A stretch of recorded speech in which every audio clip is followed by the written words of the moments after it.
We played Petit Planet during the first coziness test, or actually one of us did. But even though poor Nox was mostly stuck watching me from the sidelines, I think this might still be our most anticipated cozy co-op live sim of this year. As a co-op focused channel, we were hoping to get 2 beta accounts, so we could thoroughly test and showcase the multiplayer. Unfortunately, we only got 1 test account this time around, but we're working on getting a second one for the next coziness test. Today, we'll still show you the multiplayer features that were already available, especially the ones I tried out with all the lovely strangers running around in the beta. Additionally, I will share my perspective as someone who loves cozy games and live sims and has extensively played Animal Crossing New Horizons.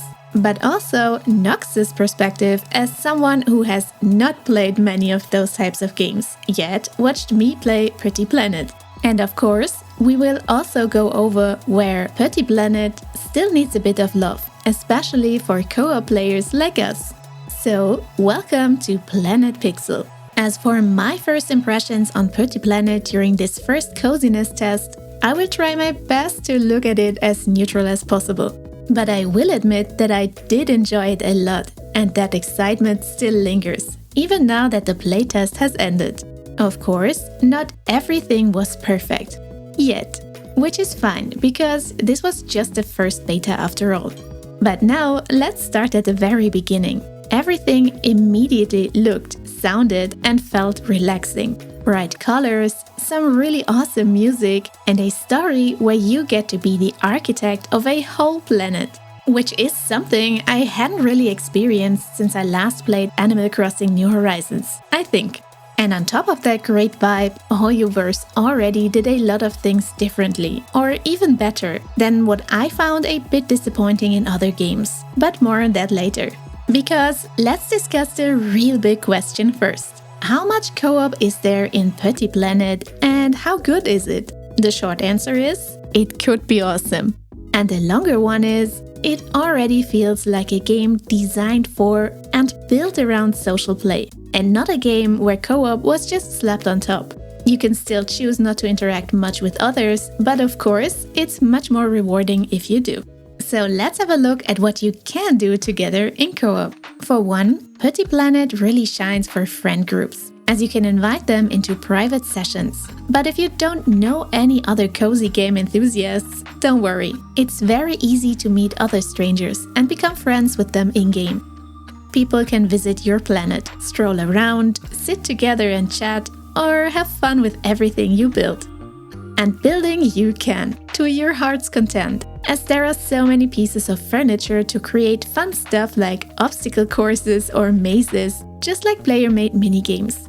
Unfortunately, you cannot build something together, or dare I say not yet. This needs to be in the full release. It would be a huge missed opportunity otherwise. So, for now, your visitors cannot place decorations or help you with chores, no matter if they are on your friends list or not. Something that I could not test myself, but I am pretty sure isn't possible either, is going on Starsea voyages together with real friends. These voyages let you explore the galaxy with your tiny car, where you can visit little random planets full of resources. Or, if you are especially lucky, you can meet one of the many cute neighbors, which you can invite to visit your planet. And once they are there, you may invite them to permanently move in with you.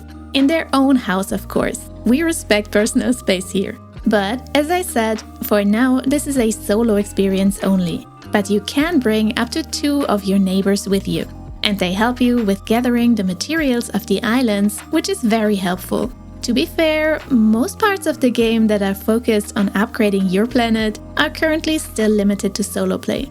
But similar to building, these would be even more fun if done in collaboration with friends. So I do hope that Hoyo turns them into cooperative activities in the future, as this could really take the co-op experience many steps further. Something that I found surprisingly cute are the planets drifting by in the sky. You will see a little notification on your screen, and then you can choose to have a closer look at the planet and their builder. And if you want to, you can even ask them to let you visit their planet. I did this during the beta and met some seriously friendly people. You can chat, take photos together, exchange blueprints or gifts, or just wander around and get some inspiration for your own planet. Also, visiting each other's planets is a great way to earn some dough. And I am not randomly talking about cookies now. Dough is the in-game currency earned by selling things to Glenn's shop. Because Glenn is not only a trader for outfits and furniture, he's also big in vegetable stock trading, which is the vegetable variant of the stock market, where you can sell your crops for fluctuating prices, with the difference that every player has different prices. So you can use that info to pack your wares, visit a friend's shop, and with a little luck, you may sell it for a higher price. Then we have the public multiplayer part, the Galactic Bazaar. This is a social hub, which you can visit anytime to meet other players. It offers various mini-games, including a rhythm dancing mini-game and a Wheel of Luck to win prize tickets that can be exchanged for items. Interaction is divided into two parts. The public area, where only emotes and gifting options are available, and designated areas like the bonfire or the cafe, where you can chat in public and private. I found the dancing game super fun, but after 10 to 15 minutes of exploring the bazaar, I already felt like I had seen it all. For now, the activities were a bit limited, which means they do get repetitive pretty quickly. And although the social aspect is at the center here, we hope that there will be more different variations of mini-games, or maybe even changing bazaar maps, just to keep things fresh and interesting. Nox watched me visit the bazaar and immediately pointed out how adorable it looked, but also mentioned that it wasn't quite the online social hub he had expected, which honestly is a fair judgment. Also, we were a bit irritated about the cafe too, but we'll get back on that in a bit. As I mentioned before, for me, Hoyoverse did a lot of things right when we compare Putty Planet with other cozy games. Above all, the vibes and atmosphere were pretty unmatched for me. It feels so cozy, and thanks to the more flexible camera, it's also way more immersive than other games using a top-down view like in Animal Crossing. The UI looks very familiar if you've played other Hoyo games before. And if you haven't, you get used to it pretty quickly. Customization is one of the highlights of the game, and not just your own character. Terraforming and furnitures are just as great. But of course, I also love the different types of clothing sets for my avatar that could be purchased mainly by using a currency called Lumi, believe it or not. That's earned by doing almost anything in-game, like fishing, farming, or completing daily tasks. The only thing I hope we get more options in the future for is the characters themselves. A couple more different sets of eyes and faces would be awesome. Some additional hairstyles were also hidden in the Lumi Mart vending machine, which was a fun surprise. But all in all, the customization was already very chef's kiss for a beta. But probably my biggest standout was the neighbors. Those are just adorable. My happiest moment was finally meeting my favorite girlie, Meadowlyn, on a planet during a voyage. She made a pastel pink capybara plushie for me to keep, and I raced home to Planet Pixel to build her home there. All neighbors, and the Lumiko staff too, were so likable and unique. I had a great time interacting with them. Then there's also the Omni Gallery, a museum aquarium hybrid building where you can display all the creatures you've collected. Because of the third-person camera and the warm indoor lighting, it just felt so good to walk around in there. So for the positives, it's a great game, not just for cozy gamers, but also for anyone who just needs a break sometimes. After a long and exhausting day, you can just boot up the game and have a great time, all at your own pace. Now, let's talk about what still needs a bit of work, from our point of view at least.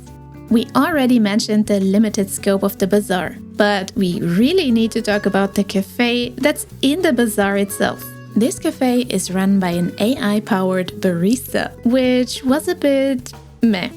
I don't think it would be necessary to have an NPC with chatbot functions, but maybe I am too old school here and narrow-minded, I'm not sure. Maybe it's just the current implementation, but it felt a bit lacking. I think if she would have scripted reactions only, that would be more than enough. And speaking of AI, that's not the only part where it is integrated into the gameplay. There is also an in-game chatbot of sorts intended to answer questions and help players out. But Nox described it pretty accurately with "the lights are on, but nobody's home." This time around, the AI didn't feel very helpful to me, but it could be a nice feature with more training. And by the way, it also didn't know anything about the planned business model either. But what did I expect? The other next big thing I was a bit disappointed about was the co-op aspect that I already discussed before. There's no shared progression or building for now. We would really love to get co-building and go on Starsea voyages with friends. The co-building aspect would require additional rights management, so that you do not have to deal with furniture thieves or people wildly terraforming your planet while you're AFK drinking a cappuccino or something like that. But we've seen other games working great with these, so fingers crossed for the future. Additionally, some activities can feel a bit grindy, which can be a hit or miss for some players. If other life sims quickly feel repetitive for you, this might become an issue here as well. Because currently, you are expected to do your daily tasks of farming, fishing, bug catching, mining, and wood chopping to progress. Those can, but don't have to be paired with little daily quests that you should be doing, as they reward you with Lumi, the limited in-game currency needed to buy fuel for Starsea voyages and outfits, just to name a few. As for bugs, sometimes the neighbors glitched around a bit, but I did not encounter anything game-breaking. I had some minor performance issues after playing for a while, but those small stutters were more than alright for a beta. And lastly, I will mention the topic of future monetization here too, because I do know that many of you are worried about potentially very uncozy decisions, which, by the way, also includes both Nox and me. But for now, we do not know anything about it, as there has not been any trace of an in-game shop in the beta. We could speculate what might come and what not, but I would rather discuss this again once we get an official response later in the development. I also want to touch on Nox's point of view a bit. Even though he didn't get to play, Nox watched me enough to have his own opinion. He liked the cozy vibe and the adorable and sometimes a bit unhinged neighbors. Or maybe that was just his impression because I started to voice act their dialogue for him.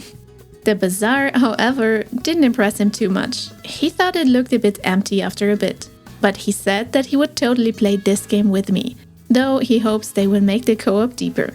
And that's coming from someone who's not exactly a cozy gamer. Honestly, I couldn't say this better myself. So, is Pretty Planet my all-time favorite co-op life sim? Honestly, almost. The foundation is great, the vibes are cozy, and the customization is awesome. And even without deep co-op systems, just hanging out in this world already felt very special. I enjoyed interacting with the neighbors and the staff of Lumiko because they were scripted so lovely and endearing. I just wish they could be voice acted on full release, because that would add a lot more personality to them, on top of what's already there. For now, they remained unvoiced. But I would say if Hoyoverse expands co-op building, shared progression, and group activities, this might become the cozy co-op staple of our channel. If Nox gets on board too, that is. But now to all of you. Did any of you get into the coziness test? And if yes, what are your thoughts? Or maybe, what kind of co-op do you want Pretty Planet to be? Deep and focused on multiplayer like Stardew Valley? Or a lighter social Animal Crossing style? Let us know in the comments. And when the next coziness test drops, we will be there. This time with 2 accounts and 2 perspectives. Until then, we wish you a ton of fun in co-op with your favorite people, and we'll see you again in the next one.